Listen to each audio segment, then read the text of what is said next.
নমস্কাৰ আৰু এই ল'ৰা ছোৱালীবোৰ হৈছে আমাৰ পৰ্যায়ক্ৰমিক সমাজৰ হাইস্কুল শিক্ষান্ত পৰীক্ষাত আৰু উচ্চতৰ মাধ্যমিক পৰীক্ষাত উত্তীৰ্ণ হোৱা সম্বৰ্ধনা অনুষ্ঠানৰ দৃশ্য আৰু আমাৰ পৰ্যায়ক্ৰমিক সমাজৰ আমাৰ ল'ৰা ছোৱালীয়ে লেটাৰ লৈ প্ৰথম বিভাগত ষ্টাৰ লৈ এনেকুৱা বহুত ভাল ৰিজাল্ট কৰিছে সেইবাবে আমি বহুত সুখী কাৰণ আগতে ফাৰ্ষ্ট ডিভিজন বা ছেকেণ্ড ডিভিজন পোৱা ল'ৰা ছোৱালী নাছিলে খুব কমহে মেট্ৰিক পাছ আউট ষ্টুডেণ্ট পোৱা গৈছিলে সেয়েহে আমি আশা কৰোঁ যে আমাৰ এই ল'ৰা ছোৱালীবোৰে আমাৰ পৰ্যায় সমাজক আগুৱাই লৈ যাব আৰু আপোনালোকে আশীৰ্বাদ কৰিব যেন তেওঁলোক আমাৰ সমাজ তথা আমাৰ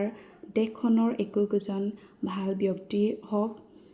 আৰু আমাৰ সমাজখনক উন্নতিৰ দিশত আগুৱাই লৈ যাওক আপোনালোক সকলোৱে যেন আশীৰ্বাদ কৰিব So thank you very much. Bye bye.